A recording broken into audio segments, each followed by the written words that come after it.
आज डॉक्टर रेखा काळे यांच्या मुखोट्याआडचे चेहरेमधील 7वी कथा सादर करत आदे. ता ऐकून तुम्हीच ठरवा. हा आहे विश्वासाचा मुखवटा की विश्वासघाताचा चेहरा. शहराच्या मध्यभागी एक मोठी वस्ती होती. जुनी वस्ती, गरीब आणि मध्यमवर्गीय माणसांची. लहान दुकाने, जुन्या चाळी, अरुंद रस्ते, छोट्या शाळा आणि वर्षानुवर्षे तिथे राहणारी माणस. त्या वस्तीत एक माणूस होता, विनायक देशमुख. वय साधारण 50च्या आसपास. उंची मध्यम. नेहमी पांढरा शुभ्र कुर्ता पायजमा. हातात साधी कापडी पिशवी. चेहऱ्यावर कायम हसू. आणि सगळ्यात महत्त्वाचं म्हणजे लोकांचा त्याच्यावर प्रचंड विश्वास होता. कुणाचं रेशन कार्ड अडकलं, विनायक भाऊ. कुणाच्या मुलाला शाळेत प्रवेश मिळत नव्हता, विनायक भाऊ. रुग्णालयात बेड मिळत नव्हता, विनायक भाऊ. महापालिकेच्या कार्यालयात एखादं काम अडलं, विनायक भाऊंना भेटा. एखाद्या मुलीचं लग्न ठरत नव्हतं, विनायक भाऊ मदत करायचे. एखाद्या कुटुंबावर संकट आलं, विनायक भाऊ पैसे घेऊन उभे राहायचे. लोक म्हणायचे, आजकालच्या जगात स्वतःचा विचार न करता दुसऱ्यांसाठी धावणारा माणूस असेल तर तो विनायक भाऊ. त्यांच्या घराबाहेर कायम लोकांची गर्दी असायची. आणि विनायक भाऊ प्रत्येकाची अडचण ऐकायचे. कुणाला कधीच नाही म्हणायचे नाहीत. विनायक भाऊंची आणखी एक विशेष गोष्ट होती. त्यांनी कधीही मोठ्या राजकीय पक्षाचं तिकीट घेतलं नव्हतं. लोक आग्रह करायचे, भाऊ तुम्ही निवडणूक लढा. ते हसायचे, मला खुर्ची नको रे. काम करायला खुर्चीची गरज नसते. हे वाक्य लोकांना फार आवडायचं. हळूहळू ते परिसरातले सर्वात विश्वासार्ह सामाजिक कार्यकर्ते बनले. त्यांच्या नावाने एक छोटी सामाजिक संस्था होती, आपलं घर फाउंडेशन. गरीब मुलांच्या शिक्षणासाठी मदत, वृद्धांसाठी औषधं, महिलांसाठी स्वयंरोजगार, रक्तदान शिबिर. पूर आला की मदत, आग लागली की मदत, कुणाचं घर पडलं की मदत. सगळीकडे विनायक भाऊ. पण त्यांच्याबद्दल एक वेगळीच गोष्टही लोकांच्या लक्षात यायला लागली होती. विनायक भाऊ कोणाचंही काम सरळ करत नसत. ते आधी त्या माणसाला म्हणायचे, तुझं काम मी करतो, पण त्यासाठी तुला माझं एक काम करावं लागेल. लोकांना ते स्वाभाविक वाटायचं. भाऊ आपल्यासाठी एवढं करतात, आपण त्यांच्यासाठी एवढंसं केलं तर काय झालं. कोणी त्यांच्या संस्थेच्या कार्यक्रमाला यायचं, कोणी देणगी द्यायचं, कोणी त्यांच्यासाठी प्रचार करायचं, कोणी त्यांच्यासोबत फोटो काढायचं. आणि विनायक भाऊ प्रत्येकाला आपलंच करून घ्यायचे. एका वर्षी शहरात मोठी पुनर्विकास योजना आली. जुन्या वस्त्या पाडून तिथे मोठ्या इमारती उभ्या राहणार होत्या. वस्तीतील लोक घाबरले, कारण त्यांना बिल्डरवर विश्वास नव्हता. पण विनायक भाऊ पुढे आले, घाबरू नका, मी आहे. बिल्डर त्यांच्याकडे आला. महापालिकेचे अधिकारी त्यांच्याकडे आले. राजकीय नेते त्यांच्याकडे आले. आणि वस्तीतील लोकांनीही त्यांच्यावर पूर्ण विश्वास ठेवला. विनायक भाऊंनी सगळ्यांच्या वतीने बोलणी सुरू केली. काही दिवसांनी बातमी आली, विनायक भाऊंनी बिल्डरकडून मोठी रक्कम घेतली आहे. वस्तीमध्ये खळबळ उडाली. लोक म्हणाले, नाही, हे खोटं आहे. विनायक भाऊ असं करूच शकत नाहीत. ज्यांनी आपल्यासाठी आयुष्य घातलं ते पैसे खातील. पण काही कागद बाहेर आले. बँक खात्यांमधून पैसे फिरल्याचे पुरावे दिसले. एका वृत्तपत्राने बातमी छापली. समाजसेवक की दलाल. लोक 2 गटात विभागले. काही म्हणाले, विनायक भाऊ चोर आहे. काही म्हणाले, त्यांच्यावर आरोप करणारेच चोर आहे. पण विनायक भाऊ ते काहीच बोलले नाहीत. फक्त एवढंच म्हणाले, योग्य वेळ आली की सत्य समोर येईल. मात्र त्या दिवसानंतर एक विचित्र गोष्ट घडली. विनायक भाऊंनी लोकांना बिल्डरच्या बाजूने जाण्यास सांगितलं. करार करा. लोक आश्चर्यचकित झाले. भाऊ, तुम्हीच तर म्हणाला होतात की बिल्डरवर विश्वास ठेवू नका. विनायक भाऊ शांतपणे म्हणाले, परिस्थिती बदलली आहे. आणि त्यांनी स्वतःच्या संस्थेच्या कार्यालयातून सगळ्यांना करारपत्र वाटली. काही लोकांनी सही केली, काहींनी नाही. ज्यांनी सही केली त्यांना नंतर चांगली घरं मिळाली. ज्यांनी सही केली नाही त्यांच्यावर मात्र दबाव येऊ लागला. लोकांना वाटलं, विनायक भाऊ बदलले. काही लोक तर म्हणू लागले, आपण ज्यांच्यावर विश्वास ठेवला तो माणूसच विकला गेला. एक दिवस विनायक भाऊंच्या संस्थेत काम करणाऱ्या एका तरुणीने राजीनामा दिला. तिने जाताना फक्त एवढंच म्हटलं, मला आता तुमचं काम समजत नाही. विनायक भाऊ हसले, एक दिवस समजेल.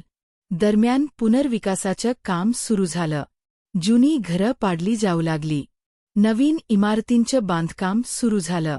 आणि अचानक महापालिकेने त्या संपूर्ण प्रकल्पाला स्थगिती दिली. कारण तपासात काही मोठ्या गैरव्यवहारांचा संशय आला होता. बिल्डरच्या कार्यालयावर छापा पडला. काही अधिकारी अटक झाले. 2 राजकीय नेत्यांवर चौकशी सुरू झाली. आणि सगळ्यात मोठी बातमी, विनायक देशमुख यांनाही अटक झाली. शहर हादरलं. आम्ही आधीच म्हणत होतो, तो सगळा खेळ त्याचाच होता. समाजसेवेच्या नावाखाली किती मोठा घोटाळा केला. लोकांनी त्यांच्या घरासमोर निदर्शनं केली. ज्यांनी कालपर्यंत त्यांचा फोटो देवासारखा ठेवला होता तेच आता त्यांना शिव्या देत होते. काही महिन्यांनी न्यायालयात खटला सुरू झाला. आणि एका दिवशी सरकारी वकिलाने एक महत्त्वाचे दस्तऐवज सादर केले. संपूर्ण प्रकरणाची दिशाच बदलली. ते दस्तऐवज विनायक भाऊंच्या स्वतःच्या संस्थेचे होते. त्यामध्ये गेल्या 7 वर्षांतील शेकडो व्यवहारांची नोंद होती. पण त्या नोंदी पाहून न्यायालयात उपस्थित असलेले सगळेच थक्क झाले. कारण बिल्डरकडून आलेली प्रत्येक रक्कम विनायक भाऊंच्या वैयक्तिक खात्यात गेलेली नव्हती.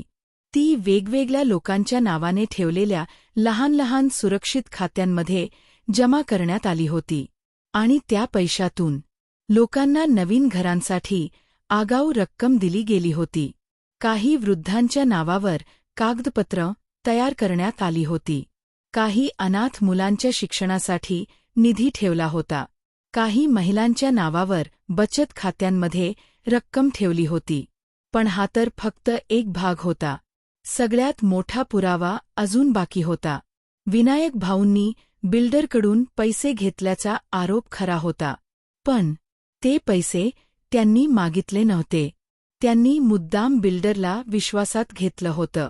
कारण त्यांना संशय आला होता की बिल्डर, काही अधिकारी आणि काही प्रभावशाली लोक मिळून संपूर्ण वस्तीची जमीन बेकायदेशीरपणे ताब्यात घेण्याचा कट करत आहेत. विनायक भाऊंनी स्वतःला भ्रष्ट दाखवलं. लोकांच्या नजरेत आपली प्रतिमा खराब होऊ दिली. बिल्डरला वाटलं, विनायक भाऊ आपले झाले. अधिकाऱ्यांना वाटलं, हा माणूस पैशाने विकला गेला. राजकीय लोकांना वाटलं, हा आता आपल्या हातात आहे. आणि सर्वांत मोठं म्हणजे ज्यांच्यावर त्यांना संशय होता त्यांनी त्यांच्यावर विश्वास ठेवायला सुरुवात केली. पण विनायक भाऊ प्रत्येक व्यवहाराची नोंद करत होते. प्रत्येक फोन संभाषण सुरक्षित ठेवत होते. प्रत्येक बैठकीची माहिती नोंदवत होते. आणि गेल्या 7 वर्षात त्यांनी तयार केलेला पुराव्यांचा डोंगर अखेर तपास यंत्रणेसमोर ठेवला. त्यांच्या अटकेचं नाटकही त्याच योजनेचा भाग होतं. कारण त्यांना माहीत होतं, जर सत्य उघड झालं तर मोठे लोक सावध होतील. म्हणून त्यांनी स्वतःवरच संशय येऊ दिला. स्वतःची प्रतिष्ठा गमावली. स्वतःच्या लोकांचा विश्वास गमावला.